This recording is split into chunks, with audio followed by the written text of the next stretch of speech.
다음은 스마트 스토어예요. 스마트 스토어는 부업보다는 주업으로서 매력적인 것 같은 느낌이 들어요. 근데 이게 무슨 말이냐면 레드오션이거든요. 스마트 스토어 분야는 진짜 굉장히 레드오션인데, 이 레드오션이라는 이유 자체가 내가 상위에 올라가면 정말 벌 수 있는 돈이 진짜 많아진다는 거예요. 경쟁에서만 이긴다면. 근데 그 과정이 좀 어렵겠죠.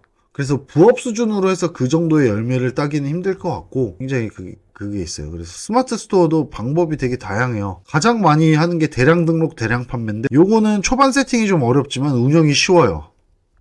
그냥 자동 등록이라고 해가지고 내가 마음에 드는 거 클릭한 다음에 요거 등록해라 그러면 알아서 등록되고, 주문 들어오면 거기서 이거 업데이트 클릭만 누르면 되거든요.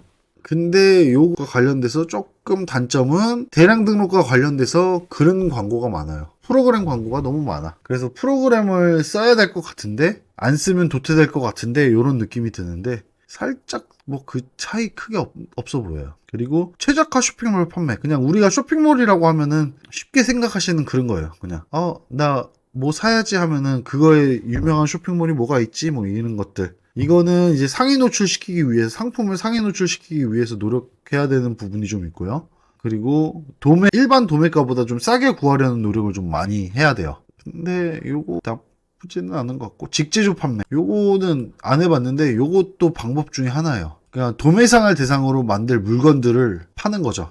그래서 공장 섭외를 해서 직접 만드는 거예요. 뭐 예를 들어 이런 보조 배터리를 주력으로 해서 팔고 싶다 그러면 중국에 있는 공장 알리바바 사이트랑 맺어요. 그러면 이런 것들이 뭐 10,000개씩 사면은 터무니없는 가격까지 다운이 되거든요. 그럼 그 10,000개를 사서 그 10,000개를 파는 거예요. 근데 내가 그 10,000개를 팔 능력이 없으니 도매 사이트에 올리는 거죠. 그러면 그거를 도매상에서 좀 싼 값에 사서 자기네들 또 이용 붙여서 파는 거예요.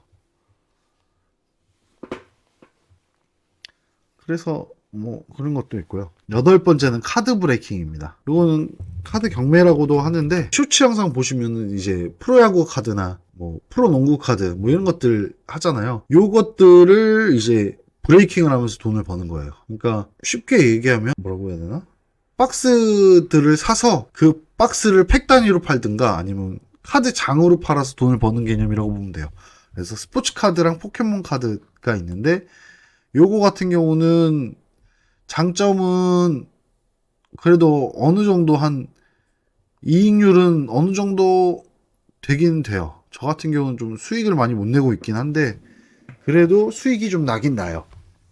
그리고 플리마켓에 비해 조금 편합니다. 플리마켓은 땡볕에 좀 서 있고 뭐 이런 게 좀 많은데, 카드 브레이킹은 그냥 앉아서 휴대폰 켜고 하는 거라 조금 편하긴 편하죠. 근데 단점은 인기 없는 카드 팔 때는 이제 죽어납니다. 그래서 박스로 구해 왔는데 인기가 없어. 그럼 그게 다 재고로 쌓이거든요. 그게 좀 단점이에요. 9번째는 강의입니다. 강의는 가장 나은 부업 중에 하나예요. 시간당 단가도 좋고 사회적 인식도 좋죠. 어디 강의 나가요? 그러면 훌륭하시다 뭐 이렇게 하는데, 단점은 교육 준비에 시간이 좀 많이 걸리고 날 찾아주는 기간이 있어야 지속 가능합니다. 이게 저도 강의 몇 번 나갔었는데 그냥 내가 강사가 되겠다 이런 생각이 있는 게 아니어서 그냥 뭐 들어오면 나가고 아니면 말고 뭐 이런 식이다 보니까. 그런데 이게 조금 이거를 좀 직업화하면 괜찮죠. 시간당 단가 좋아요. 시간당 단가가. 저 지난번에 출입국 관련돼서 교육 나갔을 때 30만 원 벌었어요. 30만 원 벌었는데 30만 원 벌려면 30시간 일해야 되잖아요. 근데 실제로 일한 시간은 그렇게 안 되거든요. 근데 이제 이거는 날 찾아주는 기간이 있어야 지속이 가능하고, 그리고 교육 준비가 생각보다 많이 걸려요. 근데 문제는 이 교육 준비가 걸려서 거기서 끝나면 좋은데 그 자료를 계속 활용해서 계속 교육할 수 있으면 좋긴 한데, 그렇지 못한 게 이게 원하는 그런 게 좀 다르니까, 기관마다 다르고 원하는 단체마다 다르니까 그게 좀 그거긴 한데, 그래도 한번 자료 만들어 놓으면 좀 여러 번 쓸 수는 있다. 그래서 좋다. 뭐 이 정도 될 것 같아요. 그리고 10번째는 유튜브 요거는 좋죠. 앞으로도 꾸준히 발전할 거고, 그리고 진입장벽이 생각보다 높아요. 이 진입장벽이 생각보다 높다는 거는 내가 진입만 하면은 굉장히 좋다는 거예요. 내가 이제 수익화만 되면은 뭐라고 해야 되죠? 나를 따라올 경쟁 상대가 없다라고 봐도 돼요. 그쵸? 그리고 성공하면 열매도 그만큼 달콤하겠죠. 아직 저도. 근데 이 유튜브도 네이버랑 비슷하게 확장성이 굉장히 좋아요. 그래서 굉장히 좋은 부업이다. 제가 볼 때는 그것도 영상 편집 기술 그리고 영상 촬영하는 기술도 해봐야기 때문에 다들 1인 1 유튜브 하면 좋을 것 같다라는 생각은 좀 들어요. 근데 진입장벽은 진짜 상당히 높습니다. 그리고 여행 유튜브 되게 다들 편하다고 생각 많이 하시는데 여행 유튜브 진짜 최악입니다. 최악.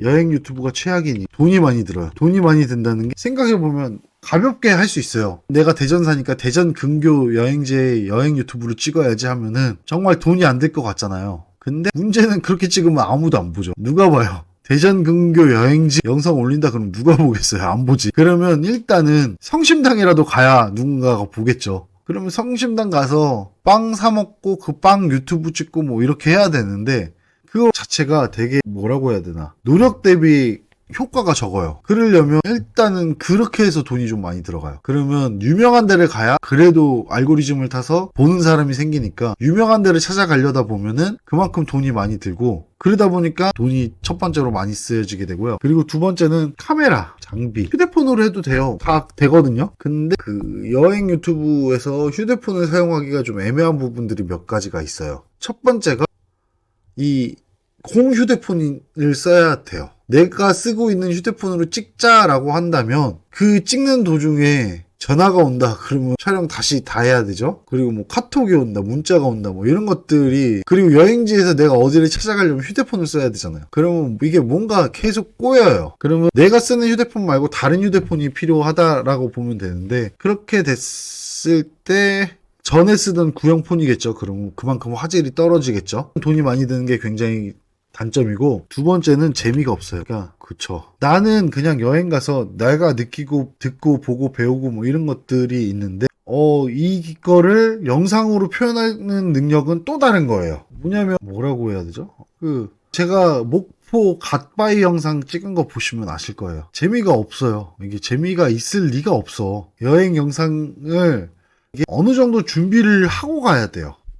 뭐 예를 들면 여행 유튜브 많이 보시는 분들은 뭔가 이야기가 있는 장소, 남들이 안 가는 장소, 뭐 이런 것들 뭐 좋아하는 것도 있고, 뭐 아무튼 이게 영상으로 표현한다는 것 자체가 생각보다 되게 어려워요. 그래서 저도 되게 가볍게 생각하고 여행 영상을 몇 개 찍었는데 망친 게 그거예요. 그냥 막상 영상을 찍어놨는데 이걸 어디다 써먹어야 될지 모르겠어요. 올레길 걸으면서 거의 8시간 동안 대화하면서 찍은 영상도 있는데 이거를 그대로 올리자니 아무도 안 볼 거 뻔하고, 이거를 편집을 하자니 편집점이 없어요. 그냥 나는 내가 가는 대로 무턱대고 찍었으니 편집점이 없겠죠. 그러려면 그거에 대한 준비를 해서 가든, 아니면 진짜 막무가내로 몇십 시간, 몇백 시간을 찍어놔서 거기서 재미난 부분들을 조금씩 잘라서 한 편을 만들든 해야 되는데, 어찌됐든 쉽지 않아요. 여행 유튜브 다들 거의 이제 어린 친구들도 얘기 많이 하고 제 또래 사람들도 제일 많이 얘기해요. 나도 여행하는 유튜브 찍고 싶다. 그 사람들 얼마나 좋냐. 여행 다니면서 놀고 먹으면서 돈 버는데 진짜 부럽다. 나도 저러고 싶다 하는데 쉽지 않습니다.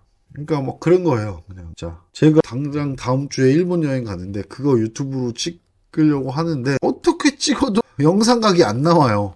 내가 거기 가서 일본 여자를 꼬시겠어? 지나가는 일본 여자를 꼬시면 재미난 영상각 나오겠죠. 일본 여자 꼬셔가지고 뭐 일본 여자랑 같이 함께 식사를 한다.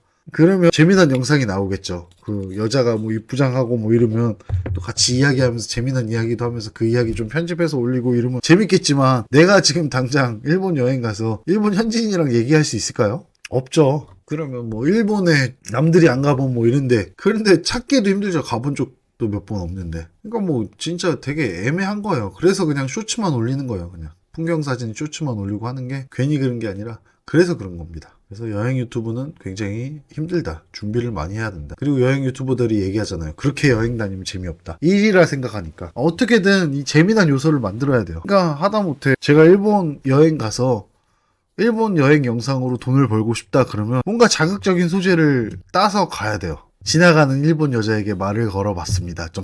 이런 걸로 썸네일 해놓고, 그래서 벤치 먹는 모습이라고 해야 되나? 벤치 먹는 모습과 뭐 그런 것들 찍어가지고 막 당황해하는 모습 이런 거 나와야 재밌고 좋아하지. 실제로 가서 그럴 일도 없고 유튜브 주제는 잘 잡는 게 좋습니다. 최악인 거는 일단은 돈 시간이 엄청 많이 들어요. 편집 시간도 이거 엄청 들 거예요. 저의 한 10배 이상 들 거예요. 저도 그래서 진짜 목포 갓바이 영상 한번 보세요. 그거 보시면 이래서 그거 한다는 거구나. 그런 느낌이 들어요. 11번째는 인스타입니다. 이제 이거 시작해봤어요. 여행 유튜브 하려다 보니까 힘들어서 그러면 인스타로 한번 해볼까? 그럼 인스타는 가서 멋있는 풍경 사진만 찍으면 되잖아. 그래서 한번 해봤는데 이거 될지 안 될지 모르겠어요. 인스타. 그리고 12번째 비상근 예비역. 이거 좋습니다. 재밌고 주말 15만원 받고요. 업무 난이도 영상 있으니까 따로 한번 찾아보세요.